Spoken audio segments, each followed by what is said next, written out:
Ageing വരുമ്പോൾ main പ്രോബ്ലമാണ് നമ്മുടെ കണ്ണിന് താഴെ വരുന്ന ഫൈൻ ലൈൻസ് ആണല്ലോ. അതുപോലെ നെറ്റിയിലും നോർമലി നമ്മൾ ഡെയിലി റുട്ടീനിൽ സൺസ്ക്രീനും മോയ്സ്ചറൈസറും അപ്ലൈ ചെയ്യും. അതുപോലെ നിങ്ങൾ ചെയ്യേണ്ട കാര്യം നൈറ്റ് കിടക്കുന്ന ടൈമിൽ നിങ്ങൾ സിറംസോ അതുപോലെ തന്നെ നൈറ്റ് ക്രീംസോ എന്താണോ യൂസ് ചെയ്യുന്നത് അത് ഉപയോഗിച്ചതിന് ശേഷം കുറച്ചൊന്ന് ഒരു 5 മിനിറ്റ്സ് കഴിഞ്ഞിട്ട് ഒരു 2-3 ഡ്രോപ്പ് വരുന്ന ഗ്ലിസറിൻ എടുക്കുക, ഒരു 1/4 സ്പൂൺ വരുന്ന റോസ് വാട്ടർ എടുക്കുക.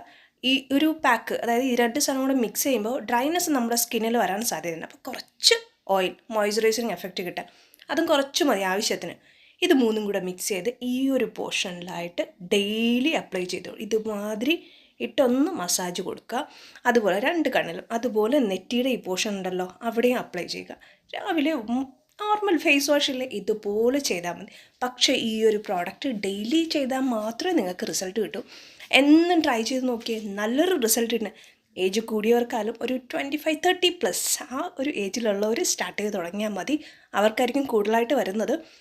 ചെയ്തു നോക്കുക, നല്ലൊരു റിസൾട്ട് കിട്ടും. മോയ്സ്ചറൈസിങ് പ്രോഡക്റ്റാണ്, ഗ്ലിസറിൻ യൂസ് ചെയ്യുന്ന ഒരു പ്രോബ്ലം ഇല്ല. റോസ് വാട്ടറും നല്ലതാണ്. ഓയിൽ പിന്നെ പറയേണ്ട കാര്യമില്ല. ഒന്ന് ട്രൈ ചെയ്ത് നോക്കി, നല്ല റിസൾട്ട് ഉറപ്പായിട്ടും കിട്ടും.